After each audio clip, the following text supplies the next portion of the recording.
Buenas noches, son las 8 en punto y comenzamos Sala de Prensa. Por supuesto, hablando del tema internacional que hoy sacudió en buena medida al mundo y especialmente a los Estados Unidos. Este asesinato de Charlie Kirk es un activista político conservador muy cercano al presidente Donald Trump, quien recibió un disparo cerca del cuello justo cuando se encontraba en medio de un debate en una universidad de los Estados Unidos, específicamente del estado de Utah.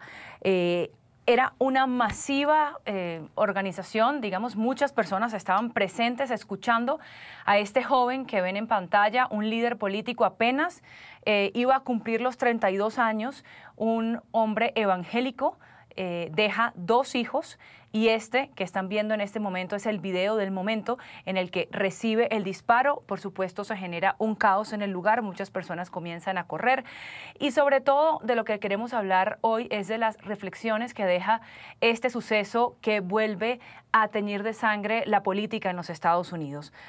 Para eso vamos a saludar a nuestros invitados de la noche de hoy, el profesor Javier Garay, docente e investigador de la Universidad Externado de Colombia, y también a Ernesto Castañeda, él es profesor de la American University. A ambos, bienvenidos y muchas gracias por estar con nosotros. Muchas gracias por la invitación, Andreina. Bueno, voy a comenzar con el profesor Ernesto, que usted está en Washington, ¿verdad? Así es. Listo, profesor Ernesto. Para poner en contexto a las personas, ¿quién era Charlie Kirk? Porque es una figura, pues entendemos que dentro de Estados Unidos, en los círculos conservadores, una persona muy popular que trascendía fronteras, porque digamos que hoy estamos en un mundo en que el pensamiento conservador tiene estos líderes que son sobre todo muy buenos en la parte de la comunicación, como lo era Charlie Kirk, y por eso tenía también tracción de personas de otras partes del mundo. Pero al ver que en la Casa Blanca, que el mismo presidente Donald Trump, que en el Senado los conservadores y en general en las redes sociales y en los círculos conservadores están lamentando esta muerte, queremos entender exactamente cuál era la estatura, digamos, del personaje del que estamos hablando. Así es, Andreina. Era un activista conservador, pero que se enfocó por muchos años en crear una nueva oleada de conservadores entre los jóvenes, sobre todo entre los jóvenes que van a la universidad, que tendía a ser históricamente el voto de los jóvenes y de la gente que tenía una educación universitaria, tendían en su gran mayoría, y lo siguen haciendo, tienen en su gran mayoría a votar por candidatos demócratas, todo siendo igual de otra manera. Y Charlie Kirk se enfocaba en ir a universidades, ir a campus universitarios, a hacer polémica, la verdad, a llamar la atención y a crear debates reales o ficticios entre personas más liberales y él proponiendo ideas conservadoras, pero también conservadoras de extrema para crear esa chispa, esa llama y generar mucha polémica que levantó su perfil de gran manera. Y entonces muchas gentes en muchos campos universitarios en Estados Unidos abrieron capítulos de su organización, Turning Point, y fue también muy bueno atrayendo fondos para hacer conferencias nacionales aquí en Washington, donde invitaba a gente importante dentro del movimiento conservador y hizo campaña abiertamente por Donald Trump en la elección del 2016, en el 2020, en el 2020 y en el 2024. Entonces Trump le fue muy agradecido y le daban a Charlie Kirk, entre muchos otros, el crédito de hacer que muchos, sobre todo jóvenes, hombres universitarios, votaran por Donald Trump en esas elecciones. Entonces por eso tenía una gran influencia y era una persona que, como bien dices, manejaba muy bien los medios sociales. Entonces, en efecto, tenía una repercusión y un eco a través de las fronteras con grupos conservadores, sobre todo de jóvenes que se sentían aislados, que se sentían dejados por un discurso de inclusión que sentían ellos de manera errónea, pero que sentían que discriminaba hacia los hombres blancos heterosexuales. Y por otro lado, también una clase blanca que no acababa la universidad, que no había ido a la universidad, que usaba a gente como Kirk para hacer el ataque a la gente que estaba haciendo recursos, estudios universitarios, que ellos decían se sentían superiores por tener mayor educación. Entonces era un guerrero de esta guerra cultural que era muy prominente, y es una gran ironía que desafortunadamente hoy haya sido baleado en este evento en una universidad, justo cuando respondía una pregunta sobre la violencia con armas de fuego. Y como en el pasado es una persona que dijo en el 2023, perdón, que algunas muertes por armas de fuego valían la pena por tener una segunda enmienda, es decir, el derecho de los ciudadanos de tener armas incluso de largo calibre. Entonces, un poquito algunos de los temas por los cuales era conocido Charlie Kirk. Y vamos a ahondar un poco más en algunos de estos elementos que usted nos ha mencionado, profesor Ernesto, pero ahora quiero preguntarle al profesor Javier Garay, ¿qué nos dice esto? ¿Hay que temer de verdad de un desbordamiento de alguna forma de la violencia política en Estados Unidos? Recordemos que hace unos meses también fue el mismo Donald Trump el que fue víctima de un atentado contra su vida en plena campaña, y estamos viendo preocupante esta polarización extrema que se está viendo en los Estados Unidos y que está generando situaciones tan lamentables como esta. Sí, así es, Andreina. Yo creo que ahí hay varios elementos para tener en cuenta. El primero de ellos es, en efecto, se habla mucho del tema de la polarización. Yo creo que más que el problema de la polarización o de la existencia de visiones que son diferentes, es el tema de la radicalización. Y ese proceso de radicalización se da, entre otras razones, por la conversión de la diferencia en un problema de carácter existencial. Es decir, cuando ya estos grupos consideran que la visión del otro es existencial o una amenaza existencial para sus propias visiones y sus propias creencias, ahí hay un proceso de justificación y de uso de la violencia. Ahora, teniendo en cuenta eso y teniendo en mente eso, la pregunta que usted hacía, Andreina, sobre, bueno, ¿cuál es el límite y hasta dónde se puede llegar? Realmente en este momento no tenemos evidencia suficiente para poder decir si ya estamos en un momento, entre comillas, tocando fondo en esos procesos de nuevo de radicalización y por lo tanto de esa visión y de justificación del uso de la violencia. Pero sí podemos pensar, y dado esto, lo que sucedió en la campaña política y demás, que la situación sí se está agravando, no sabemos hasta dónde puede llegar, pero no hay que olvidar incluso que algunos han sostenido hipótesis en algunos momentos en el año 2020, 2021, donde se hablaba de un escenario posible incluso de guerra civil en los Estados Unidos, que claro, pues digamos, está lejos de manifestarse en la actualidad, pero que sí podríamos, digamos, contemplarlo de nuevo, algo que no se había mencionado en décadas y que yo sí creo que en este caso, estas guerras culturales, como bien mencionaba el profesor, yo sí creo que tienen, digamos, un carácter no solamente de volver a esas guerras culturales que ya se han presentado en los años 60, en los años 80, pero con unas características adicionales, comenzando por el uso de las redes sociales y por lo tanto una mayor difusión, pero sobre todo por lo que mencionaba antes de esa idea existencial, ¿no? De la amenaza existencial. Hablemos de eso, profesor Ernesto, la utilización de las redes sociales y de esos discursos que se van alimentando y retroalimentando y que precisamente van en contra de ese debatir. Que debemos decir también que este era un personaje que justo iba a debatir. Usted decía que ahora no se sabía si eran montaje o eran debates reales, pero bien o mal, él tenía ese formato que decía, demuestra que estoy equivocado. En lo que iba era precisamente a un encuentro de ideas, a contraponerse, pero desde el punto de vista de las ideas, de la palabra, y que sea precisamente un contradictor seguramente, alguien que no está de acuerdo con su forma de pensar, que decida acallarlo, pero a balas. Obviamente esto pues es muy lamentable y dice mucho sobre lo que está ocurriendo también en Estados Unidos. Así es, Andreina. El debate se vale, es necesario en una democracia.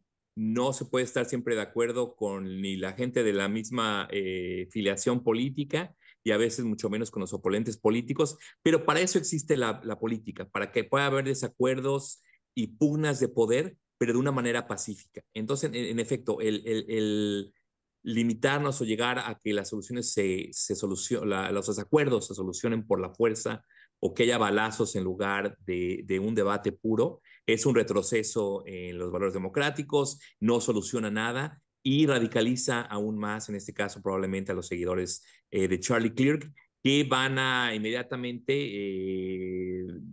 decir que esto es algo de tono político, no puede que sea, no lo sabemos todavía, van a convertirlo a él, que fue una víctima inocente, en una especie de mártir de la derecha, y se van a empezar a hacer argumentos de que es un problema de polarización donde los dos lados son culpables.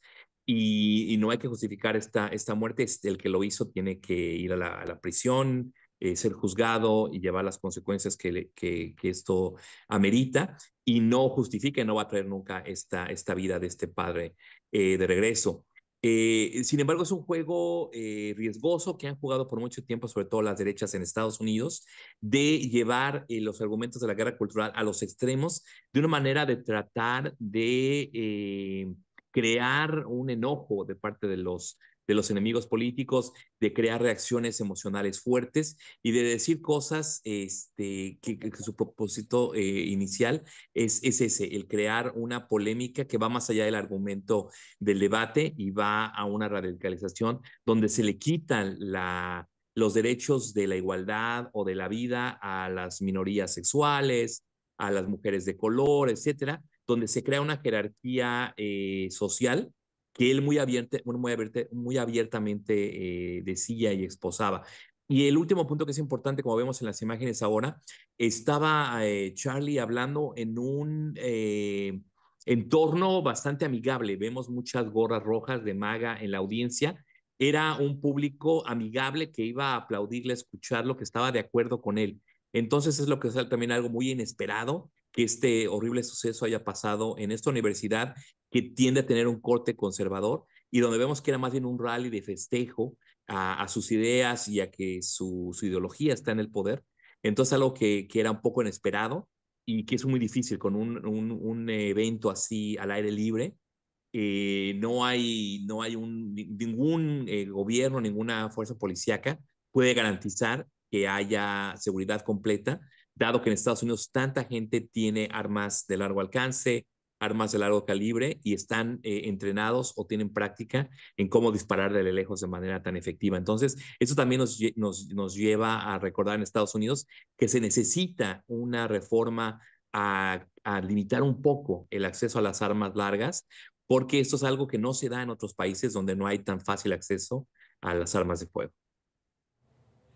Sobre ese tema, precisamente, profesor Garay, Charlie Kirk era conocido por ser un defensor del derecho de portar armas y en varias oportunidades así lo expresó. Y justamente, bueno, se convierte en víctima de esa posibilidad. ¿Cree que esto también dentro de los círculos conservadores, el hecho de que sus figuras también estén, digamos, en el punto, en el blanco de esta problemática que no distingue, sino que a todos en Estados Unidos afecta, inclusive a los niños, que es una de las caras más dramáticas de esta problemática? ¿Cree que esto va a generar de alguna manera reflexión dentro de estos círculos conservadores? ¿Eventualmente van a poder entender algunos, por ejemplo, que sean menos radicales, que se pueda ir abriendo la discusión a un control tal vez un poco más estricto?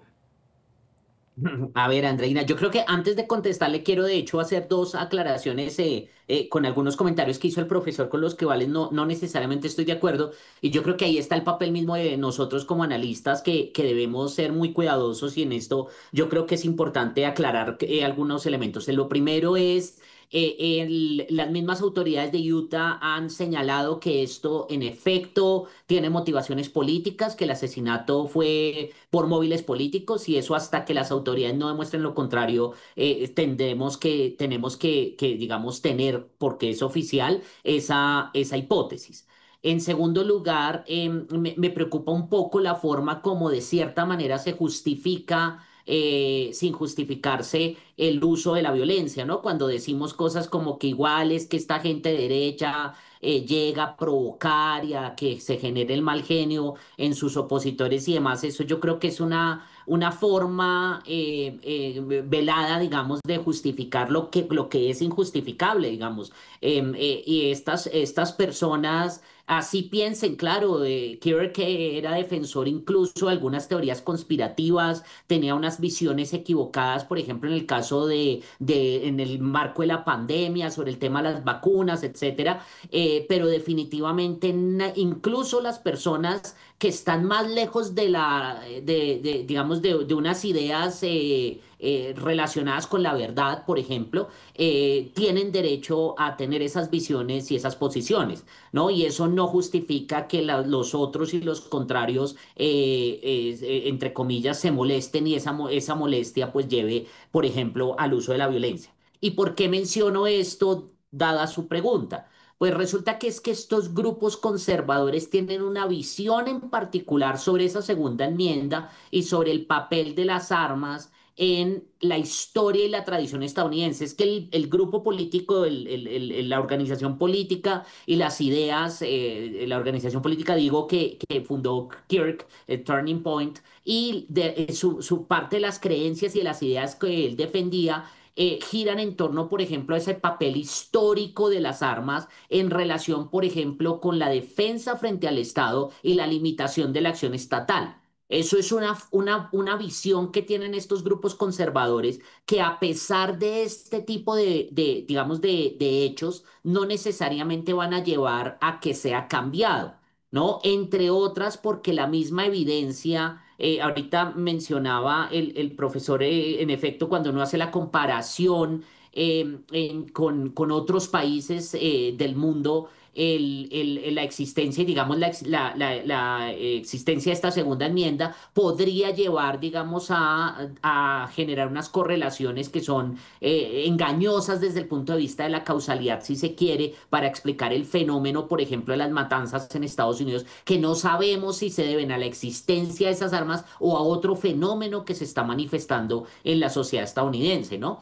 Entonces, dada la ambigüedad, la complejidad misma del fenómeno, yo no creo que estos grupos conservadores cambien su visión dado la realidad. Digamos, ahí yo sí creo que más puede darse es un proceso de radicalización mayor de estos grupos, de mayor percepción de aislamiento, de mayor percepción de persecución que uno no puede invalidar tampoco desde ningún punto de vista, porque digamos son narrativas y son creencias que se van asentando en la población y que pues dados, por ejemplo, estos hechos tan lamentables, eso lo que hace es construir y profundizar esas visiones.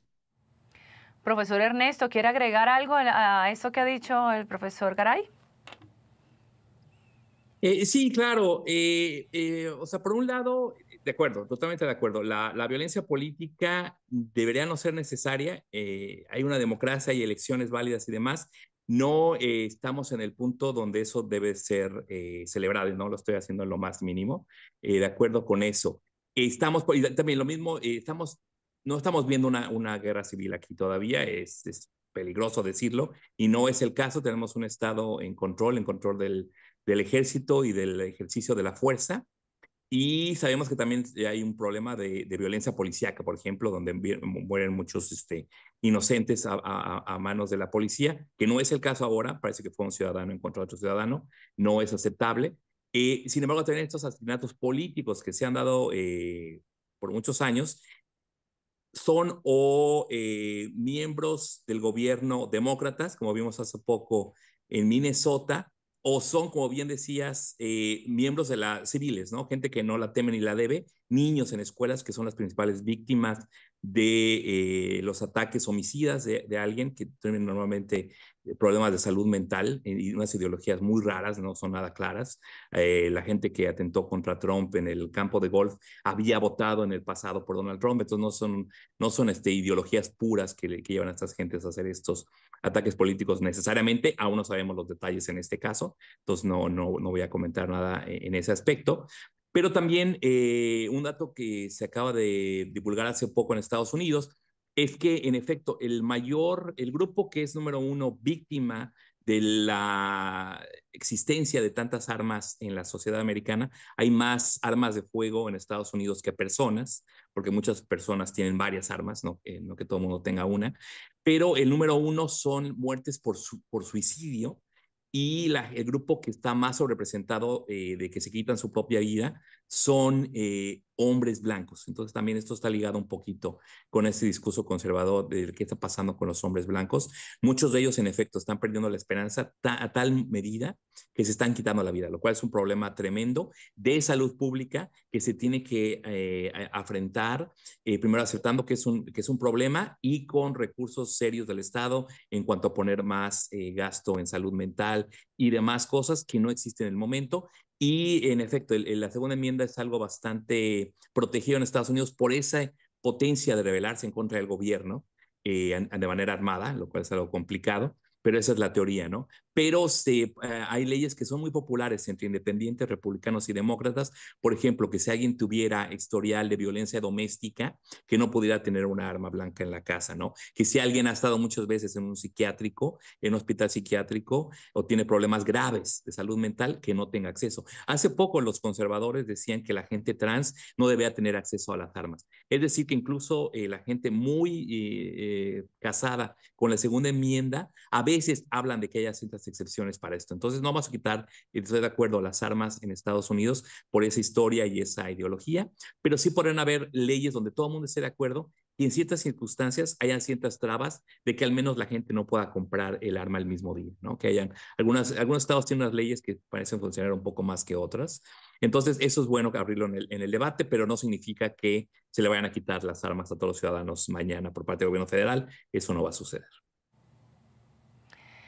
Profesor Garay, hablemos un poco de estos bloques, digamos, ideológicos que en el mundo simpatizan también, por ejemplo, de los primeros mensajes que vimos hoy internacionales fueron de Javier Milei de Argentina, de Giorgia Meloni de Italia, vimos inclusive a María Corina Machado de Venezuela, o sea, como digamos, los que se identifican con la derecha tomando como propio, digamos, este asesinato.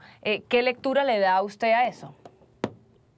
Pues es efectivamente como usted menciona, ¿no? Son esas asociaciones que se hacen, yo creo que a veces incluso de manera irreflexiva, ¿no? Creo que es simplemente, entre comillas, por cumplir con un personaje, dado que estos personajes se ubican en cierto lugar o se asume que se ubican en cierto lugar del espectro político y por lo tanto reaccionan de esa manera y se van asociando y generando asociaciones de esa manera. Por ejemplo, el mismo Kirk y el mismo movimiento conservador, no solamente en Estados Unidos, sino también en otros lados, su posición, por ejemplo, frente a la agresión de Rusia a Ucrania. ¿No? Ese es un tema que uno no termina de entender, o esa cercanía entre personajes tan diferentes como mencionaba usted, Meloni, Milei, que son además muy, muy cercanos, y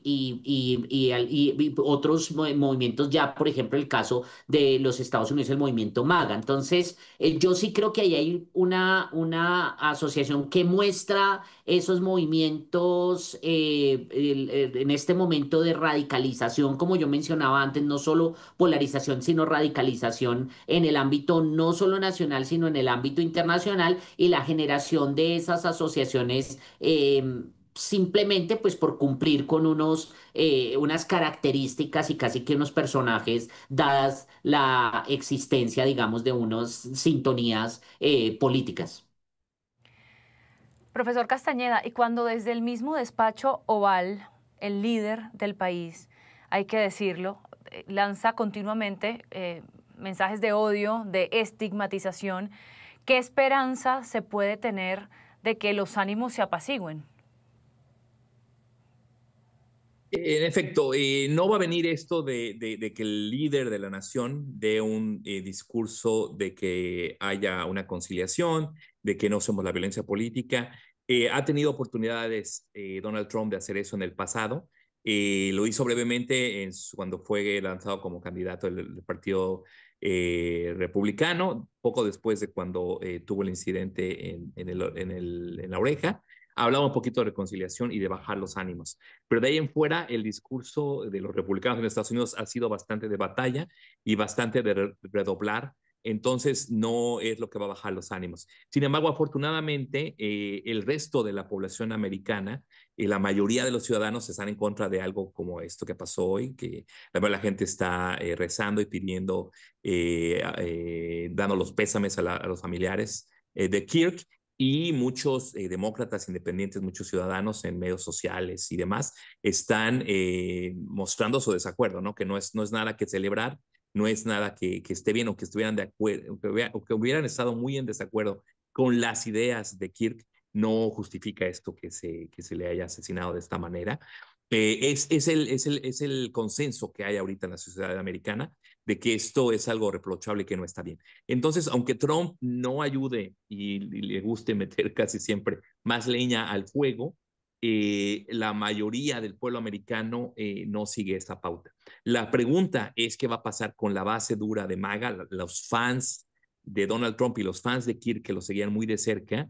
Esperemos que ellos también se mantengan en calma, que hablen en contra de esto, pero de que no quieran hacer lo mismo, ¿no? De que no quieran salir a las calles y atacar a cualquier persona por cómo sepa, por su apariencia física de manera retaliatoria, ¿no? Eso es lo que sería un poquito ahorita el riesgo, y ahí sería importante que alguien como Trump hablara de una manera más conciliatoria.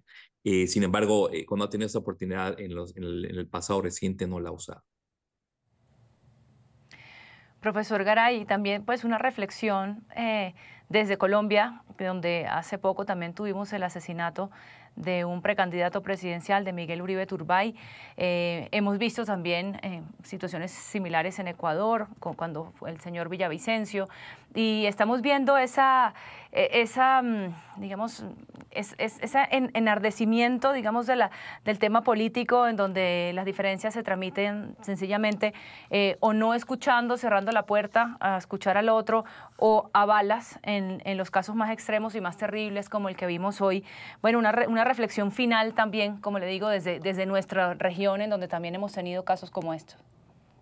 Pues sí, no, definitivamente lo que uno ve es un proceso de degradación del entorno político, ya ni siquiera el debate, porque poco debate hay más es ataques personales, y efectivamente en el fondo hay un cambio de liderazgo, como mencionaba el profesor ahorita. En efecto uno no puede esperar es una posición, un cambio de postura por parte de Donald Trump, entre otras, pues porque así es como llegó a la presidencia, así es como ha hecho política y así es como ha generado ese grupo muy cercano y muy fanático de seguidores.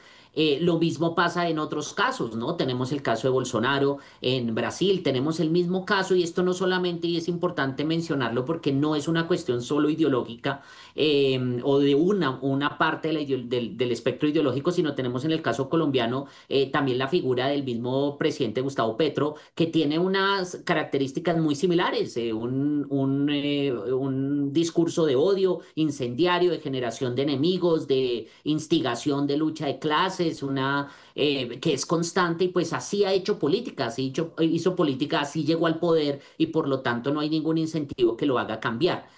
No obstante, y este sería el mensaje más importante, yo creo que hay que hacer un proceso también de reflexión, y es que estos líderes no están en el vacío, es decir, estas personas no llegan al poder simplemente porque ellos han instigado y generado ese sentimiento y ese discurso de odio, sino que hay que tener presente también que esas personas fueron votadas y llevadas por millones de personas en nuestras sociedades, y que por lo tanto entonces son reflejo también de un problema que va más allá de los mismos ciudadanos, que definitivamente pues buscamos, por ejemplo, entre otras soluciones fáciles, recetas sencillas y enemigos externos ante los problemas que nos aquejan.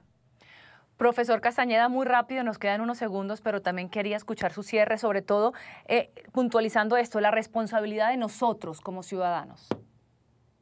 Exacto, o sea, en ser muy cuidadosos con lo que decimos, obviamente nosotros como comentaristas en los medios, pero sobre todo el ciudadano promedio, que se le hace muy fácil mandar un mensaje negativo o personal en medios sociales, o hablar de una manera muy despectiva de una figura pública. hay que medirse porque aunque uno lo pueda hacer de manera pseudo anónima, alimenta un discurso público. Entonces, mientras más puntuales seamos a los problemas reales, a soluciones específicas, a problemas puntuales y no crear, no ser parte de estas teorías de la conspiración, podemos tener un debate más civilizado que es para beneficio de todos y las diferencias políticas, pues que se decidan en las urnas o en los debates, pero no es bueno para nadie cuando entramos en la violencia política y todos somos víctimas. Esa es la clave. Muchísimas gracias, profesor Ernesto Castañeda. Usted también, profesor Javier Garay, ambos académicos que nos acompañan en esta noche de reflexiones. Gracias a ambos y buenas noches. Gracias, buenas noches. Hasta luego, muchas gracias. Hasta luego. Y así terminamos Sala de Prensa. Quédese con nosotros. Aquí seguimos en Noticias Caracol en vivo.